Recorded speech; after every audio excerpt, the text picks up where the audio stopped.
अल्हम्दुलिल्लाहि रब्बिल आलमीन वस्सलातु वस्सलामु अला अशरफिल अंबिया वल मुरसलीन अम्मा बाद। नाज़रीन इकराम, कैसे हैं आप? खैरियत से हैं? मैं हूं आपका मेज़बान इमरान असलम और हमारी बात चल रही है सीरत नबवी सल्लल्लाहु अलैहि वसल्लम के हवाले से। और लास्ट एपिसोड में हमने बात की थी पहली हिजरत हबशा से मुताल्लिक़। पहली हिजरत हबशा के बाद जिन मुसलमानों ने मक्का से हिजरत की वो हबशा में जाके आराम सुकून से रहना शुरू हो गए, लेकिन इसका एक नुकसान ये हुआ कि मक्का में मौजूद कमज़ोर मुसलमानों पे कुफ़ार मक्का की तरफ से जुल्म व सितम में मज़ीद इजाफ़ा हो गया। ऐसे में अल्लाह के रसूल सल्लल्लाहु अलैहि वसल्लम ने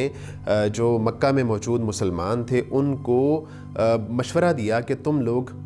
ऐसा करो कि तुम भी यहाँ से हिजरत करके हबशा चले जाओ। लेकिन दूसरी हिजरत हबशा अपने अंदर बहुत सी मुश्किलात लिए हुए थी, क्योंकि कुफ़ार मक्का को इस बात का इल्म था, उनको इस बात का शक था कि मज़ीद मुसलमान यहाँ से कूच करेंगे। लेकिन जो मुसलमान हिजरत करना चाहते थे उन्होंने बहुत ज़्यादा मुस्तैदी दिखाई और वो मक्का से निकल के बहुत राजदारी के साथ हबशा पहुँच गए। दूसरी हिजरत हबशा में तकरीबन 82 या 83 मर्द मौजूद थे और तकरीबन 18 या 19 ख़वातीन इस हिजरत हबशा में शामिल थीं। जब ये मुसलमान भी मक्का से कूच करके हबशा पहुँच गए तो कुफ़ार मक्का ने क्या किया कि 2 लोगों को उनके पीछे रवाना किया, जिनमें अब्दुल्लाह बिन रबिया शामिल थे और अमर बिन आस रज़ी अल्लाह अन्हो शामिल थे, लेकिन वो उस वक्त मुसलमान नहीं हुए थे। ये दोनों लोग नजाशी जो शाह हब्श था उसके पास पहुँचे, उसकी खिदमत में बाज़ हदाया और तोहफ़े पेश किए और पेश होकर कहने लगे कि ए बादशाह, आपके पास हमारे कुछ ऐसे नौजवान आए हैं जो ना हमारे दीन को मानते हैं ना आपके दीन पर हैं, और उन्होंने एक नया दीन ईजाद कर लिया है, और हम आपसे मुतालबा करते हैं कि आप उन नौजवानों को, उन लोगों को हमारे हाथ वापस भेज दें। नजाशी ने क्या किया, उसने जो मुसलमान हबशा में आके आबाद हुए थे उनको बुलाया। मुसलमान बड़े परेशान हुए कि नजाशी ने बुलाया है, अब हम पर जो है ना कोई जो है अल्लाह की तरफ से आजमाइश ना आ जाए। लेकिन मुसलमानों ने कहा कि हमने नजाशी के सामने पेश होकर सच बोलना है, सच के सिवा कुछ नहीं कहना। तो जब वो नजाशी के दरबार में पेश हुए और नजाशी ने कहा कि ये लोग इस तरह की बात कर रहे हैं, तो हज़रत जाफ़िर बिन अबू तालिब रज़ी अल्लाह अन्हो जो कि मुसलमानों के तर्जुमान थे, उन्होंने कहा कि ए बादशाह, हम जो है वो बुतों की पूजा कर रहे थे, हम जो है कमज़ोरों पर जुल्म कर रहे थे, हम अल्लाह की इबादत नहीं करते थे, हम हमसायों का हक़ अदा नहीं करते थे, हम जो बेटियों को ज़िंदा दरगोर कर रहे थे उनके हुकूक अदा नहीं कर रहे थे, हम हलाल को हलाल नहीं समझते थे, हराम को हराम नहीं समझते थे। ऐसे में अल्लाह ताला ने हमारे अंदर एक ऐसा नबी भेजा कि जिसने हमें बताया कि ये चीज़ हलाल है, हलाल को हलाल समझो और हराम को हराम समझो। तो ऐसे में जब हमने उस नबी की बात मान ली और उसके हाथ पे कलमा पढ़ लिया, तो हमारे लोग, हमारे ख़ानदान के लोग हमारे दुश्मन हो गए और ये चाहते हैं कि हम दोबारा से जिस चीज़ को हम पहले हलाल समझते थे उसको दोबारा से हलाल समझने लगें। लेकिन ए बादशाह, हम तो उस नबी का कलमा पढ़ चुके हैं। तो ऐसे में नजाशी ने हज़रत जाफ़िर बिन अबू तालिब से कहा कि आपके पास अगर कोई ऐसा कलाम है जो वो पैगंबर लेके आया है तो वो मुझे पढ़ के सुनाओ। तो हज़रत जाफ़िर बिन अबू तालिब ने सूरह मरियम की बाज़ आयात तिलावत की। उन्होंने वो आयात तिलावत की तो वो इस कदर असर आवर थीं कि जो बादशाह नजाशी था, जब उसने उन आयात की तिलावत सुनी तो रोने लग गया। इस कदर रोया कि उसकी दाढ़ी आंसुओं से तर हो गई। जो उसके उसकुफ़ थे, उसके हाशिया नशीन थे, जब उन्होंने भी तिलावत कलाम पाक सुनी तो वो भी रोना शुरू हो गए और उनके जो सहीफ़े थे उनके आंसुओं से तर हो गए। तो नजाशी ने जब वो कलाम सुना तो वो जो है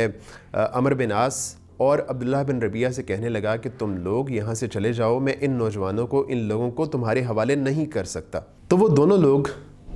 दरबार से निकल गए, लेकिन अमर बिन आस ने अब्दुल्लाह बिन रबिया से कहा कि तुम अभी सब्र करो, कल मैं बादशाह के सामने एक ऐसी बात पेश करूँगा कि इनकी जो मुसलमानों की हरियाली की जड़ है ये कट जाएगी। अगला दिन हुआ, दरबार में पेश हुए तो अमर बिन आस ने नजाशी से कहा कि ये लोग जो आपके मुल्क में आके आबाद हुए हैं ये हज़रत ईसा अलैहिस्सलाम से मुताल्लिक़ एक बहुत बड़ी बात कहते हैं, نجاشی نے دوبارہ مسلمانوں کو بلا لیا، مسلمان دوبارہ پریشان ہوئے، لیکن انہوں نے فیصلہ کیا کہ نتیجہ جو بھی ہو ہم جو ہے وہ سچی بات کہیں گے اور جھوٹ نہیں بولیں گے۔ دوبارہ پیش ہوئے تو نجاشی نے کہا کہ تم عیسیٰ علیہ السلام سے متعلق کیا عقیدہ رکھتے ہو؟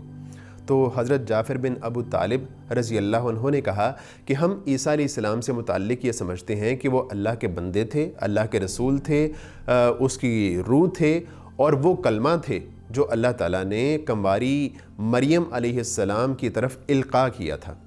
تو نجاشی یہ بات سن کے بہت متاثر ہوا، اس نے جو ہے وہ زمین سے تنکا اٹھایا اور کہنے لگا کہ خدا کی قسم، عیسیٰ علیہ السلام جو ہے، جو تم نے ان کی شان بتائی ہے، عیسیٰ علیہ السلام بالکل اس کے برابر تھے اور اس تنکے سے بڑھ کے بھی ان کی شان نہیں ہے۔ اور نجاشی نے عبداللہ بن ربیعہ اور عمر بن عاص رضی اللہ عنہ سے کہا کہ تم لوگ یہاں سے اب چلے جاؤ، اور اپنے جو حاشیہ نشین تھے ان سے کہا کہ جب اللہ نے مجھے یہ بادشاہت عطا کی تھی تو اللہ نے مجھ سے کوئی رشوت نہیں لی تھی، اس لیے میں ان سے بھی کوئی رشوت نہیں لوں گا، اور انہوں نے جو مجھے تحائف اور جو ہدایہ دیے ہیں وہ ان کو واپس کر دو اور ان کو یہاں سے روانہ کر دو۔ حضرت ام سلمہ رضی اللہ عنہا جو اس قافلے کا حصہ تھیں، وہ کہتی ہیں کہ وہ دونوں لوگ جو ہے بہت بے آبرو ہو کے نجاشی کے دربار سے چلے گئے۔ جب وہ بے آبرو ہو کے نجاشی کے دربار سے نکل کے مکہ پہنچے تو جو اہل مکہ تھے، کفار مکہ تھے، ان کی آتش انتقام مزید بڑھ گئی۔ انہوں نے فیصلہ کیا کہ اب دو ہی راستے ہیں، یا تو اللہ کے نبی صلی اللہ علیہ وسلم کو بزور تبلیغ سے روک دیا جائے، دعوت دین سے روک دیا جائے، یا پھر معاذ اللہ کے نبی صلی اللہ علیہ وسلم کے وجود کا ہی صفایا کر دیا جائے۔ لیکن یہ دوسری صورت، یعنی اللہ کے رسول علیہ الصلوۃ والسلام کے وجود کو ختم کر دینا، یہ اس لیے مشکل تھی کہ اللہ کے نبی صلی اللہ علیہ وسلم کو